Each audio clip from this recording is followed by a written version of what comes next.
शिवलिंग की स्थापना, उसके लक्षण और पूजन की विधि का वर्णन तथा शिवपद की प्राप्ति कराने वाले सत्कर्मों का विवेचन। ऋषियों ने पूछा, सूत जी, शिवलिंग की स्थापना कैसे करनी चाहिए, उसका लक्षण क्या है तथा उसकी पूजा कैसे करनी चाहिए, किस देश काल में करनी चाहिए और किस द्रव्य के द्वारा उसका निर्माण होना चाहिए। सूत जी ने कहा, महर्षियों, मैं तुम लोगों के लिए इस विषय का वर्णन करता हूँ। ध्यान देकर सुनो और समझो। अनुकूल एवं शुभ समय में किसी पवित्र तीर्थ में, नदी आदि के तट पर अपनी रुचि के अनुसार ऐसी जगह शिवलिंग की स्थापना करनी चाहिए जहाँ नित्य पूजन हो सके।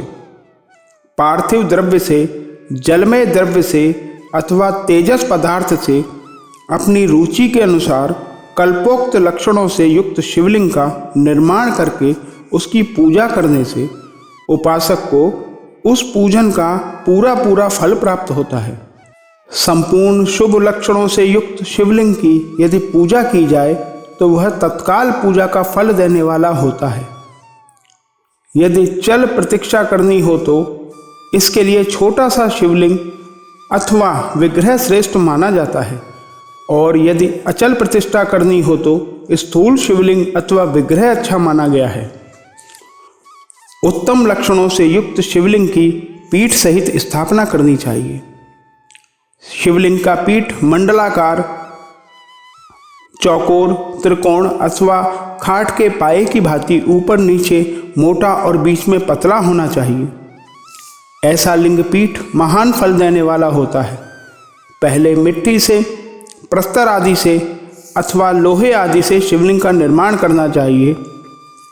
जिस द्रव्य से शिवलिंग का निर्माण हो उसी से उसका पीठ भी बनाना चाहिए। यही स्थावर शिवलिंग की विशेष बात है। चर शिवलिंग में भी लिंग और पीठ का एक ही उपादान होना चाहिए, किंतु बाण लिंग के लिए यह नियम नहीं है। लिंग की लंबाई निर्माणकर्ता या स्थापना करने वाले यजमान के 12 अंगुल के बराबर होनी चाहिए। ऐसे ही शिवलिंग को उत्तम कहा गया है। इससे कम लंबाई हो तो फल में कमी आ जाती है, अधिक हो तो कोई दोष की बात नहीं है। चरलिंग में भी वैसा ही नियम है। उसकी लंबाई कम से कम कर्ता के 1 अंगुल के बराबर होनी चाहिए। उससे छोटा होने पर अल्प फल मिलता है, किंतु उससे अधिक होना दोष की बात नहीं है। यजमान को चाहिए कि वह पहले शिल्प शास्त्र के अनुसार एक विमान या देवालय बनवाए जो देवगणों की मूर्तियों से अलंकृत हो। उसका गर्भगृह बहुत ही सुंदर, सुदृढ़ और दर्पण के समान स्वच्छ हो। उसे 9 प्रकार के रत्नों से विभूषित किया गया हो। उसमें पूर्व और पश्चिम दिशा में 2 मुख्य द्वार हों। जहाँ शिवलिंग की स्थापना करनी हो उस स्थान के गर्त में नीलम, लाल वैदुर्य, श्याम, मरकत, मोती, मूंगा, गोमेद और हीरा, इन 9 रत्नों को तथा अन्य महत्वपूर्ण द्रव्यों को वैदिक मंत्रों के साथ छोड़ें। सद्योजात आदि 5 वैदिक मंत्रों द्वारा शिवलिंग का 5 स्थानों में पूजन करके अग्नि में हविष्य की अनेक आहुतियाँ दें और परिवार सहित मेरी पूजा करके गुरु स्वरूप आचार्य को धन से तथा भाई बंधुओं को मनचाही वस्तुओं से संतुष्ट करें। याचकों को जड़ तथा चेतन वैभव प्रदान करें। स्थावर जंगम सभी जीवों को यत्नपूर्वक संतुष्ट करके एक गड्ढे में स्वर्ण तथा 9 प्रकार के रत्न भरकर सद्योजात आदि वैदिक मंत्रों का उच्चारण करके परम कल्याणकारी महादेव जी का ध्यान करें। तत्पश्चात नाद घोष से युक्त महामंत्र ओंकार का उच्चारण करके उक्त गड्ढे में शिवलिंग की स्थापना करके उसे पीठ से संयुक्त करें। इस प्रकार पीठ युक्त लिंग की स्थापना करके उसे नित्य लेप से जोड़कर स्थिर करें। इसी प्रकार वहाँ परम सुंदर मूर्ति की भी स्थापना करनी चाहिए। सारांश यह है कि भूमि संस्कार आदि की सारी विधि जैसी लिंग प्रतिष्ठा के लिए कही गई है, वैसी ही मूर्ति प्रतिष्ठा के लिए भी समझनी चाहिए।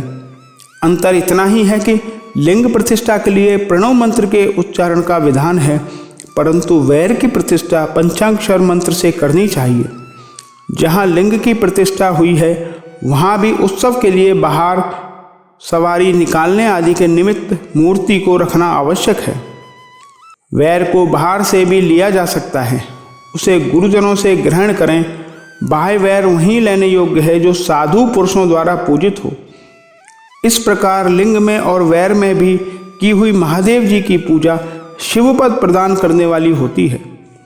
स्थावर और जंगम के भेद से लिंग भी दो प्रकार का कहा गया है।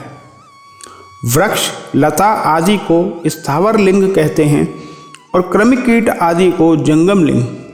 स्थावर लिंग की सींचने आदि के द्वारा सेवा करनी चाहिए और जंगम लिंग को आहार एवं जल आदि देकर तृप्त करना उचित है। उन स्थावर जंगम जीवों को सुख पहुँचाने में अनुरक्त होना भगवान शिव का पूजन है, ऐसा विद्वान पुरुष मानते हैं। यों चराचर जीवों को ही भगवान शंकर के प्रतीक मानकर उनका पूजन करना चाहिए।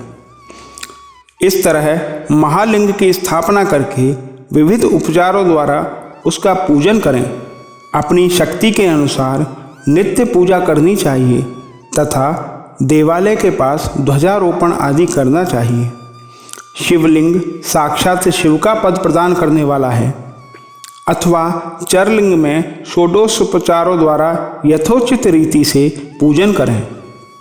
यह पूजन भी शिवपद प्रदान करने वाला है। आवाहन, आसन, अर्घ्य, पाद्य, पादंग, आचमन, अभ्यंग पूर्वक स्नान, वस्त्र एवं यज्ञोपवीत, गंध, पुष्प, धूप, दीप, नैवेद्य, तामूल्य समर्पण, नीराजन, नमस्कार और विसर्जन, ये 16 उपचार हैं। अथवा अर्घ्य से लेकर नैवेद्य तक विधिवत पूजन करें। अभिषेक, नैवेद्य, नमस्कार और तर्पण ये सब यथाशक्ति नित्य करें। इस तरह किया हुआ शिव का पूजन शिवपद की प्राप्ति कराने वाला होता है। अथवा किसी मनुष्य के द्वारा स्थापित शिवलिंग में, ऋषियों द्वारा स्थापित शिवलिंग में, देवताओं द्वारा स्थापित शिवलिंग में, अपने आप प्रकट हुए स्वयंभू लिंग में तथा अपने द्वारा नूतन स्थापित हुए शिवलिंग में भी उपचार समर्पण पूर्वक जैसे तैसे पूजन करने से या पूजन की सामग्री देने से भी मनुष्य ऊपर जो कुछ कहा गया है वो सारा फल प्राप्त कर लेता है। परिक्रमा और नमस्कार करने से भी शिवलिंग शिवपद की प्राप्ति कराने वाला होता है। यदि नियम पूर्वक शिवलिंग का दर्शन मात्र कर लिया जाए तो वह भी कल्याणप्रद होता है। मिट्टी, आटा, गाय के गोबर, फूल, कनेर, पुष्प, फल, गुड़, मक्खन, भस्म अथवा अन्न से भी अपनी रुचि के अनुसार शिवलिंग बनाकर तदनुसार उसका पूजन करें। अथवा प्रतिदिन 10,000 प्रणव मंत्र का जप करें अथवा दोनों संध्याओं के समय 1-1 सहस्त्र प्रणव का जप किया करें। यह क्रम भी शिव पद की प्राप्ति कराने वाला है, ऐसा जानना चाहिए। जप काल में मकरांत प्रणव का उच्चारण मन की शुद्धि करने वाला होता है। समाधि में मानसिक जप का विधान है तथा अन्य सब जप भी उपांशु जप ही करना चाहिए। नाद और बिंदु से युक्त ओंकार के उच्चारण को विद्वान पुरुष समान प्रणव कहते हैं।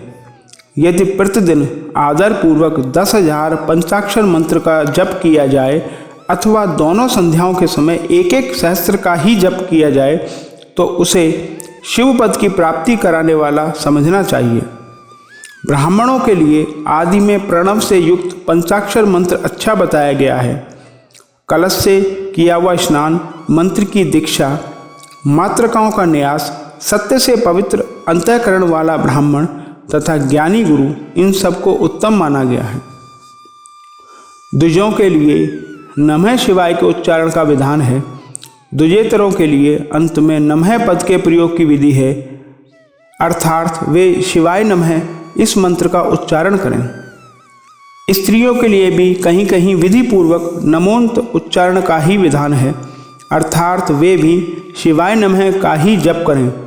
कोई ऋषि ब्राह्मण की स्त्रियों के लिए नमः पूर्वक शिवाय के जप की अनुमति देते हैं, अर्थात वे नमः शिवाय का जप करें। पंचाक्षर मंत्र का 5 करोड़ जप करके मनुष्य भगवान सदाशिव के समान हो जाता है। 1, 2, 3 अथवा 4 करोड़ का जप करने से ब्रह्मा, विष्णु, रुद्र तथा महेश्वर का पद प्राप्त होता है। अथवा मंत्र में जितने अक्षर हैं उनका पृथक पृथक 1-1 लाख जप करें, अथवा समस्त अक्षरों का एक साथ ही जितने अक्षर हों उतने लाख जप करें। इस तरह के जप को शिव पद की प्राप्ति कराने वाला समझना चाहिए। यदि 1000 दिनों में प्रतिदिन 1 सहस्त्र जप के क्रम से पंचाक्षर मंत्र का 10 लाख जप पूरा कर लिया जाए और प्रतिदिन ब्राह्मण भोजन कराया जाए तो उस मंत्र से अभिष्ट कार्य की सिद्धि होने लगती है। ब्राह्मण को चाहिए कि वह प्रतिदिन प्रातःकाल 1008 बार गायत्री का जप करे। ऐसा होने पर गायत्री शिव का पद प्रदान करने वाली होती है। वेद मंत्रों और वैदिक सूक्तों का भी नियम पूर्वक जप करना चाहिए। वेदों का पारायण भी शिव पद की प्राप्ति कराने वाला है, ऐसा जानना चाहिए। अनन्याय जो बहुत से मंत्र हैं उनका भी जितने अक्षर हों उतने लाख जप करें। इस प्रकार जो यथाशक्ति जप करता है वह शिव पद अर्थात मोक्ष प्राप्त कर लेता है। अपनी रुचि के अनुसार किसी एक मंत्र को अपनाकर मृत्यु पर्यंत प्रतिदिन उसका जप करना चाहिए। अथवा ओम इस मंत्र का प्रतिदिन 1 सहस्त्र जप करना चाहिए। ऐसा करने पर भगवान शिव की आज्ञा से संपूर्ण मनोरथों की सिद्धि होती है। जो मनुष्य भगवान शिव के लिए फुलवाड़ी या बगीचे आदि लगाता है तथा शिव के सेवा कार्य के लिए मंदिर में झाड़ने बुहारने आदि की व्यवस्था करता है, वह इस पुण्य कर्म को करके शिव पद प्राप्त कर लेता है। भगवान शिव के जो काशी आदि क्षेत्र हैं उनमें भक्तिपूर्वक नित्य निवास करे। वह जड़ चेतन सभी को भोग और मोक्ष देने वाला होता है। अतः विद्वान पुरुष को भगवान शिव के क्षेत्र में आमरण निवास करना चाहिए। पुण्य क्षेत्र में स्थित बावड़ी, कुआं और पोखरे आदि को शिव गंगा समझना चाहिए। भगवान शिव का ऐसा ही वचन है। वहाँ स्नान, ध्यान और जप करके मनुष्य भगवान शिव को प्राप्त कर लेता है। अतः मृत्यु पर्यंत शिव के क्षेत्र का आश्रय लेकर रहना चाहिए। जो शिव के क्षेत्र में अपने किसी मृत संबंधी का दाह, दशाह, मासिक श्राद्ध, सपिंडीकरण अथवा वार्षिक श्राद्ध करता है अथवा कभी भी शिव के क्षेत्र में अपने पितरों को पिंड देता है, वह तत्काल सब पापों से मुक्त हो जाता है और अंत में शिव पद पाता है। अथवा शिव के क्षेत्र में 7, 5, 3 या 1 ही रात निवास कर ले। ऐसा करने से भी शिव पद की प्राप्ति होती है। लोक में अपने अपने वर्ण के अनुरूप सदाचार का पालन करने से भी मनुष्य शिव पद को प्राप्त कर लेता है। वर्णानुकूल आचरण से तथा भक्ति भाव से वह अपने सत्कर्म का अतिशय फल पाता है। कामना पूर्वक किए हुए अपने कर्म के अभिष्ट फल को शीघ्र ही पा लेता है। निष्काम भाव से किया हुआ सारा कर्म साक्षात शिव पद की प्राप्ति करने वाला होता है। दिन के 3 विभाग होते हैं, प्रातः, मध्याह्न और सायं। इन तीनों में एक एक प्रकार के कर्म का संपादन किया जाता है। प्रातः काल को शास्त्र विहित नित्य कर्म के अनुष्ठान का समय जानना चाहिए। मध्याह्न काल सकाम कर्म के लिए उपयोगी है तथा सायकाल शांति कर्म के उपयुक्त है, ऐसा जानना चाहिए। इसी प्रकार रात्रि में भी समय का विभाजन किया गया है। रात के 4 प्रहरों से जो बीच के 2 प्रहर हैं उन्हें निशित काल कहा गया है। विशेषतः उसी काल में की हुई भगवान शिव की पूजा अभिष्ट फल देने वाली होती है। ऐसा जानकर कर्म करने वाला मनुष्य यथोक्त फल का भागी होता है। विशेषतः कलयुग में कर्म से ही फल की सिद्धि होती है। अपने अधिकार के अनुसार ऊपर कहे गए किसी भी कर्म के द्वारा शिवाराधन करने वाला पुरुष यदि सदाचारी है और पाप से डरता है तो वह उन कर्मों का पूरा पूरा फल अवश्य प्राप्त कर लेता है। ऋषियों ने कहा, सूत जी, पुण्य क्षेत्र कौन कौन से हैं जिनका आश्रय लेकर सभी स्त्री पुरुष शिवपद प्राप्त कर लें, ये हमें संक्षेप से बताइए।